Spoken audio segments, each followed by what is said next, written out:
with KAVA. So, hi everybody, my name's Rocky Outcrop. This is a live video that I'm filming right now, but I'm taking a moment to make a video for KAVA. Thank you so much for joining me. I hope you hit the like and subscribe button. This is the KAVA chart that I have beside me right now, and what I'm looking at is this wedge and asking if we see a breakout towards the downside, where would that come in at? And it comes in at around about previous areas of support and resistance we've seen on the charts in the past, as you would expect. This of course is a rising wedge, and it does have a preponderance, a likelihood to break towards the downside, but there's a couple other things which actually go hand in hand with that if we were to see a move towards the downside, and one of which is this green line here, horizontal green line, which is the 236 Fibonacci retracement point in here. Which Fibonacci retracement are you talking about here? Well, we're talking about the all-time highs down to the most recent low, all-time recent low, okay, the local low there.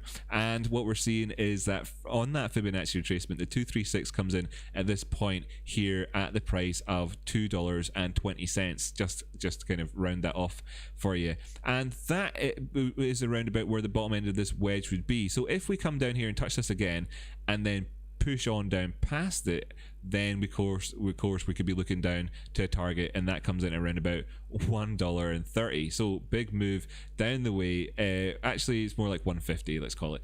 However, right now we're on to the good part, because if we actually do break this towards the top side, which is actually, you know, fairly likely really overall, of course I'm not a financial advisor and none of this is financial advice, then you're looking up as high as this 50% Fibonacci retracement point on the charts over here, and that is of course where Dow would have liked to have seen the prices going in terms of Dow theory, and that is up there at $3.40-ish. Let's call it 333 just for argument's sake, and that's the current areas that I'm looking to at the minute. The basis that I'm making that proposition off of is staying above the 236 on a broad term Fibonacci retracement. So I'm looking at the broad term picture and the most recent structure in terms of the market, putting a pattern around it to make it easier to describe, and then looking at the possible measured moves off the back of that, really, with regards as well to Fibonacci retracement. There are a couple other things that I would throw out there in terms of a word to the wise, and that would be if we look at this on the log scale, and I just hit the auto button here, we can see that we've actually come up and recently just tested that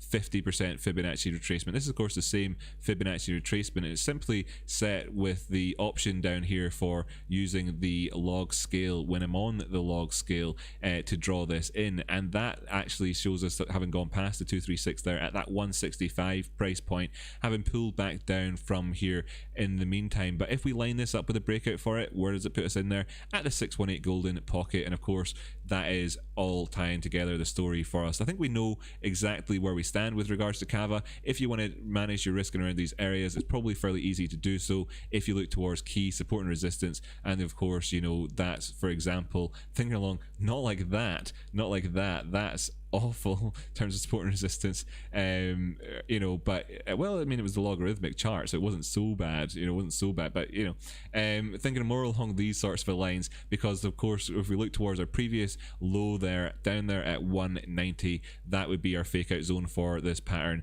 If we were to of course be pushing on past that, then perhaps we're going for the full measured move down the way. Thanks so much for tuning in, and now we have a donation. Just as I say, cheerio. If you want to join me someday for a live show, I'd really appreciate it. Let's take a look at what Michael John Scott has just suggested, and I'll see you at some point in one of the live streams. That was a little bit meta.